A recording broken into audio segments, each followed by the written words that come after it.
Hello, the topic we are discussing today is one-way ANOVA. The objectives are: students will know where to use analysis of variance. They will be able to calculate the F value and also learn to interpret F value. What is ANOVA? ANOVA is the acronym used to represent the word Analysis of Variance, which is also called as the FTest. The F in the FTest stands for Sir Ronald Fisher, who developed Analysis of Variance. Analysis of variance, or ANOVA, is a method of testing the hypothesis to show that there is a difference between two or more population means using a single test. Now, it would be possible to use a number of t-tests to determine the significance of difference between four means, calculating two at a time, but it would involve 6 separate tests. Analysis of variance makes it possible to determine whether these four means differ significantly from each other with a single test, rather than having to calculate 6 tests. So when do we use ANOVA? ANOVA is used when the data are in the interval scale or the ratio scale. Interval scale is where the data belongs to the scales or variables that have equal sized intervals between the values, but with an arbitrary 0 point. Ratio scale is scales that have equal sized intervals between the values and a true 0 point. With the F-test, we can compare any number of levels of one independent variable, and also when there are more than one independent variable at a time. Here we can use ANOVA to compare high school students, which can be considered as one independent variable having two levels, which is 11th grade students and 12th grade students. Or we can compare three independent variables, that is high school students, undergraduates and postgraduate students with different levels. The F statistic is a ratio of the variability between treatment groups and the variability within the groups. What is variance? Variance is the arithmetic average of the squared deviation from their means. In other words, it is the square of the standard deviation. Variance has an additive property by which it can be added up and broken down into components. The analysis can be done by breaking up the total variance of a large sample or population into two components, that is, within group variance and between group variance. Within group variance is the average variance of the members of each group around their respective means. Between group variance represents the variance of group means around the total or the grand mean of all the groups. Total group variance is the variance of scores for all the groups is combined into one composite score. In other words, it can be represented by writing total group variance equals to true variance plus error variance, where the true variance is the effect of independent variable or treatment, also called as between group variance. And error variance is the variance due to individual differences, experimental errors, or any other extraneous factors. Error variance can also be called as within group variance. F ratio is the crucial ratio of the between groups and within groups population variance estimate. F ratio is the ratio between true variance by error variance. The value of F ratio is always positive because true variance is expected to be greater than the error variance.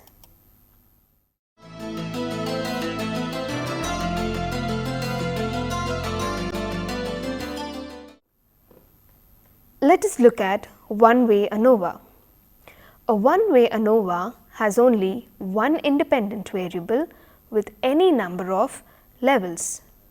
For example, we would like to see the effect of number of hours of teaching on performance level of the students.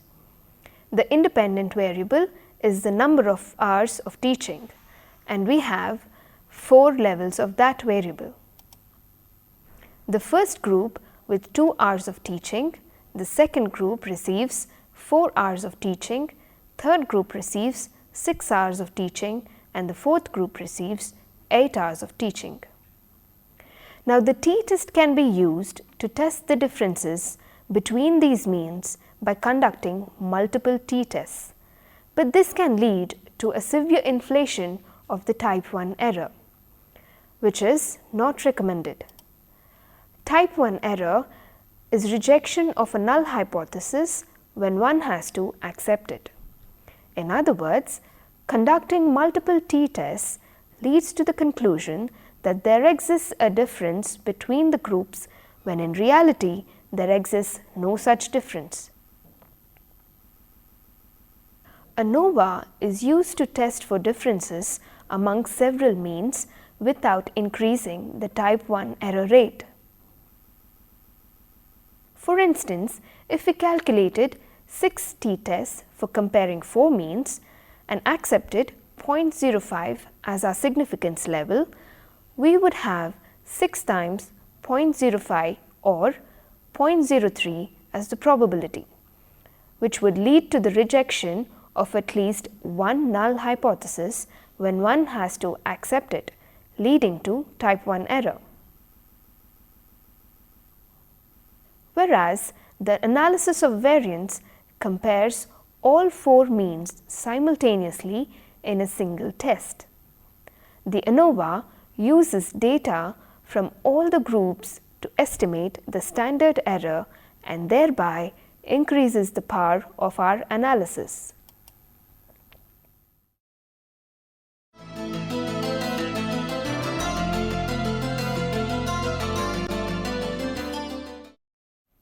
The assumptions that ANOVA makes is that there is homogeneity of variance, which means each of the populations is normally distributed with the same variance. The observations are sampled independently, which means the groups under consideration are independent.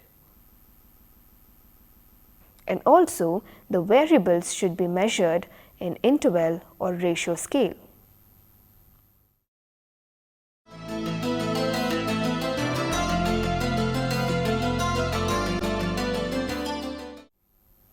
Let us look at how to calculate one-way ANOVA by taking an example. Consider that the life satisfaction scale was administered to 3 groups of students whose scores are given in the table. Applying the appropriate statistics, we need to find out whether the 3 groups differ from each other. In order to do the main calculations, we first need to carry out a few preliminary calculations. As you see, first we need to find out the number of subjects in each group, that is 5 subjects in each, denoted by the letter small n. Next, we calculate the sum total or sigma of the scores in each group. This is denoted by sigma x. Sigma x for group 1 is 30, group 2 is 28 and group 3 is 37. Next, we square each score under the 3 groups. The squared scores of group 1 are indicated in the column which is labeled as x1 square. Those of group 2 are indicated by x2 square and those of group 3 are indicated by x3 square. The sum total of these squared scores under each group is denoted by sigma x square. Sigma x square of group 1 is 190, that of group 2 is 170 and that of group 3 is 289. Finally, we calculate sigma x whole square by n, which is sum total of scores of each group whole square divided by the small letter n. Therefore, sigma x whole square by n value for group 1 is 180, for that of group 2 is 156.80 and that of group 3 is 273.8. The formulae for calculating one-way ANOVA are as follows. Step 1, we calculate total sum of squares equals to grand sum total of x square minus t square by capital N. Step 2, we calculate between sum of squares, which is sigma of sigma x whole square by n minus t square by capital N. Within sum of squares, which is total sum of squares minus between sum of squares. Let us first calculate the values for each segment of the formulae by referring to table 1, which has the sum total of scores of each group. Capital N shows the total number of subjects, which is 15. Grand sum total of x or t gives us the value 95. Grand sum total of x square gives us the value 649. Grand sum total of sigma x whole square by n gives us the value 610.6.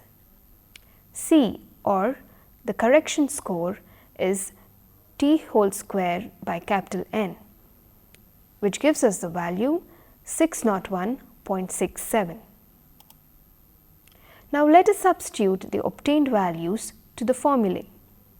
In step 1, total sum of squares, which is equal to grand sum total of x square minus t square by capital N, when we substitute the values obtained, we get the value 47.33. For between sum of squares, when we substitute the values to the formula, we get the value 8.93. For within sum of squares, after substituting the values to the formula, we get the value 38.4. Within sum of squares, which is total sum of squares minus between sum of squares. Total sum of squares, which gives us the same value 38.4. And finally, these values are tabulated to find out the F value or the F ratio. This table is called Summary Table of ANOVA. In the first column, we write down the sources, which is between sum of squares, within sum of squares and total sum of squares. In the second column, we write down the values obtained from the sources, which is 8.93 for between sum of squares, 38.4 for within sum of squares and 47.33 for total sum of squares. Next, we calculate the degrees of freedom. To calculate df for between sum of squares, the formula is k minus 1, where k stands for the number of groups, which is 3 minus 1 equals to 2. To calculate df for within sum of squares, the formula is n minus k, where n stands for the total number of subjects in all the three groups minus k, which is the number of groups, which gives us the value 12. To calculate df for total sum of squares, the formula is n minus 1, which gives us the value 14. To calculate mean of squares, which is between sum of squares divided by the df, which is 8.93 divided by 2, gives us the value 4.47. To calculate mean of squares for within sum of squares, we need to divide 38.4 by 12, which gives us the value 3.2. Let us calculate the f value by dividing mean of squares of between sum of squares by within sum of squares, which is 4.47 divided by 3.2. Therefore, we obtain the f value 1.39. To find out whether the obtained f value is significant or not, one needs to consult the f table in a statistics book. Consulting the f table with degrees of freedom 2 associated with the numerator and degrees of freedom 12 associated with denominator, we need to find out the significance of the obtained f value. If the obtained f value is higher than the value corresponding to the df's, one can say that the difference between the groups is statistically significant. What is statistical significance? Statistical significance is an outcome that leads to the rejection of the null hypothesis. It indicates that there exists a difference between the groups and the outcome was unlikely due to chance. And if the obtained f value is not higher than the mentioned f value, it leads to the acceptance of the null hypothesis, which indicates that the difference between the groups is not statistically significant but might have occurred due to chance. Here, we see that the f value required for significance at 0.05 level is 3.88, whereas our value is 1.39. Therefore, we can say that it is not significant. The inference that can be drawn from this insignificant value of f ratio is that the three groups do not differ in their satisfaction with life.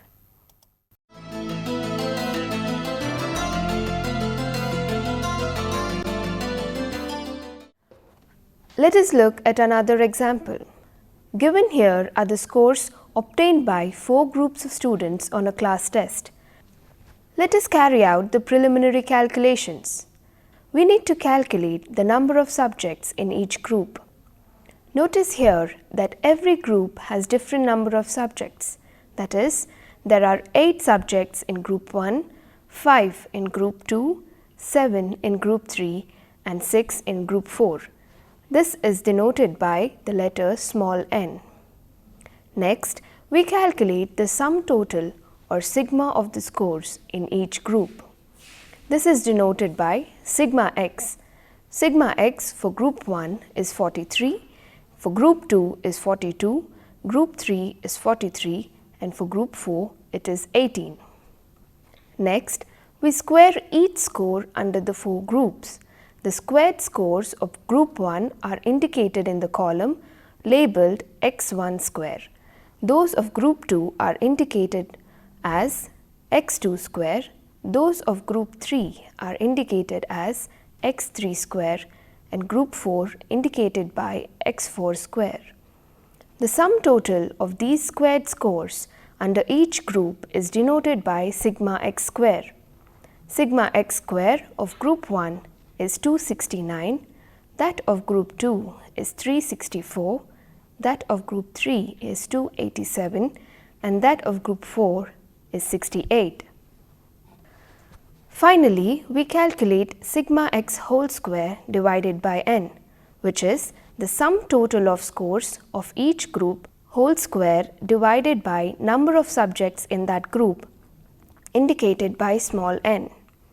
Therefore, the value of group 1 is 231.13, that of group 2 is 352.80, that of group 3 is 264.14 and that of group 4 is 54. The formulae for calculating one-way ANOVA is as follows. In step 1, we calculate total sum of squares, which is grand sum total of x square minus t whole square by capital N. To calculate between sum of squares, it is grand sum total of sigma x whole square by small n minus t whole square by capital N.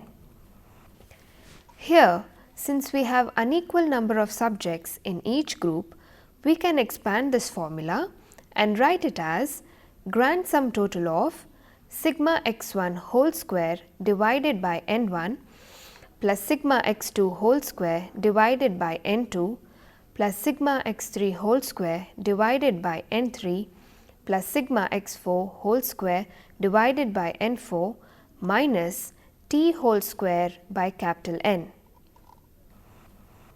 To calculate within sum of squares, it is grand sum total of x square minus grand sum total of sigma x whole square divided by small n. This formula can be expanded as grand sum total of x square minus grand sum total of sigma x1 whole square divided by n1 plus sigma x2 whole square by n2 plus sigma x3 whole square by n3 plus sigma x4 whole square by n4. Or within sum of squares is equal to total sum of squares minus between sum of squares. As done earlier, let us first calculate the values for each segment of the formulae by referring to the table which has the sum total of scores of each group. Capital N is equal to the number of subjects in all the groups, which is 26. Grand sum total of x is equal to the sum total of the scores obtained by all the subjects in the group is equal to 146.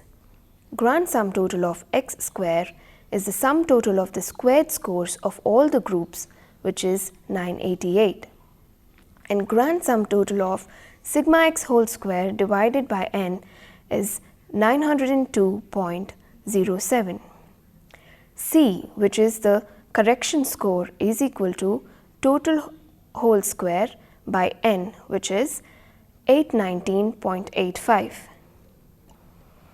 Now, let us substitute the obtained values to the formula. On substituting the obtained values to the given formulae, we find that total sum of squares is 168.15, between sum of squares is 82.22, within sum of squares is 85.93. And finally, these values are tabulated to find out the F value or the F ratio. In summary table of ANOVA, we write down the sources and the sum of squares, which is between sum of squares equals to 82.22, within sum of squares is 85.93, total sum of squares is 168.15. Next, we calculate the degrees of freedom.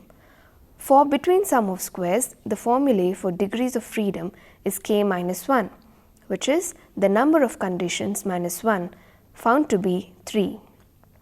The formulae for degrees of freedom within sum of squares is n minus k, which is total number of subjects minus the number of conditions, which is found to be 22. To calculate the degrees of freedom for total sum of squares, the formula is n minus 1, which is found to be 25. Next, we calculate mean of squares. To calculate mean of squares of between sum of squares, we divide 82.22 by the degrees of freedom, which is 3, and the value is 27.41.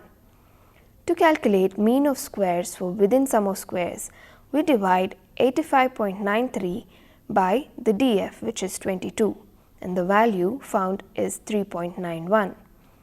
To find out the f value, we divide the mean of squares of between sum of squares by mean of squares within sum of squares, which is 27.41 divided by 3.91.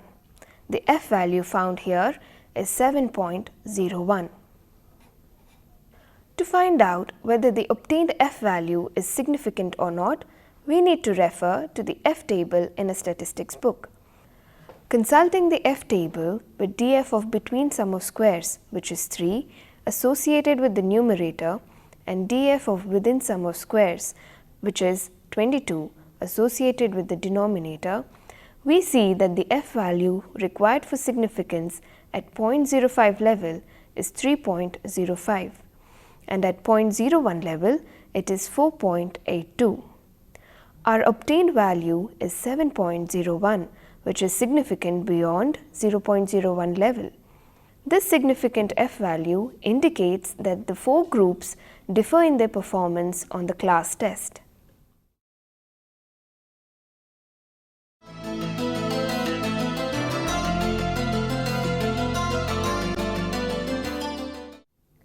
In conclusion, we can say that analysis of variance is an effective method for testing the hypothesis to find out the difference between 2 or more means. We can compare any number of levels of an independent variable and also more than one independent variable at a time with a single test. It also reduces the possibility of committing type 1 error, and hence it is a powerful tool for analyzing data.